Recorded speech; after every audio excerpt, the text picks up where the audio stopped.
Charles Alldrick, and I live in a little bungalow in Sparkbrook in Birmingham, a suburb of Birmingham, which is very metropolitan, if you like. Big community of different people, and I live by a road called Lady Pool Road, which is full of multi-houses. So if you like multi-food, you know, which unfortunately I don't. Anyway, never mind. Yeah, I stand for the council every year as a Green Party member. So I'm very much involved with the green aspect of life. And I'd like to see a lot more of it, really.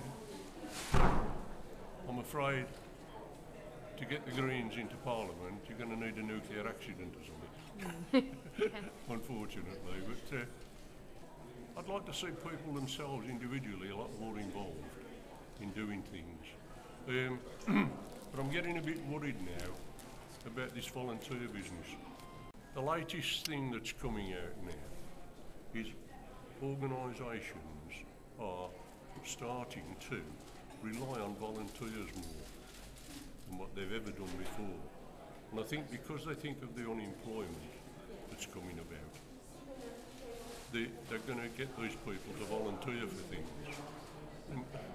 And I feel, I don't know, it's wrong in a way.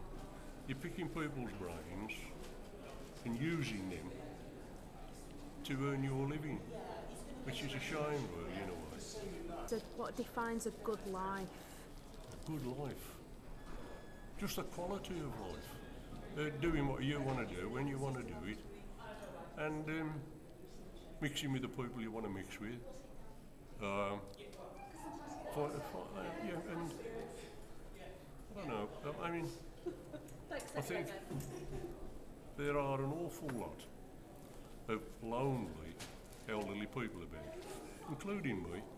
I'm one, and you can't live on your own too long. You get too low.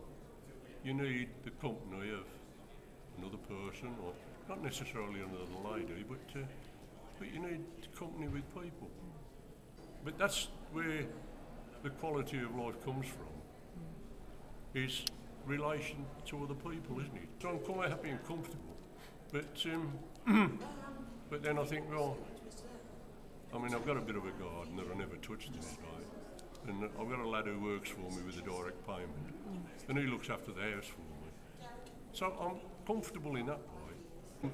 Through what we call the link thing, our organisation, we've been round visiting some of the homes and that, you know, and I mean, some of them seem quite nice and all that, you know, but I still seem to think of there's a lot of lonely people there, even in them places, you know, and so I don't know really. When my wife she ended up with Alzheimer's in the finish, before she passed away, and I asked the Alzheimer's Society staff, the girls, you know, I said, what can I do to help?